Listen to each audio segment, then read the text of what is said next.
నన్ను కోసినా కూడా 18,500 కోట్ల రూపాయల కంటే ఎక్కువ ఆదాయం లేదు. ఏం చేస్తారా ఆయనను?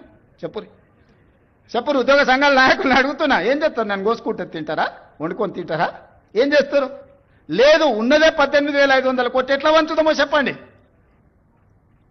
ఏది ఆపమంటారో చెప్పండి. వృద్ధాప్య పెన్షన్లు ఆపమంటారా? ఉచిత కరెంట్ ఆపమంటారా?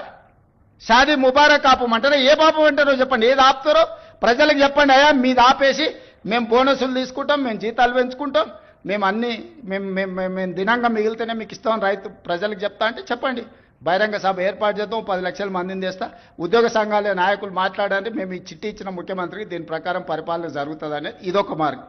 లేదంటే 100 రూపాయలు ఉన్న పెట్రోల్ 200 చేద్దామా చెప్పురి.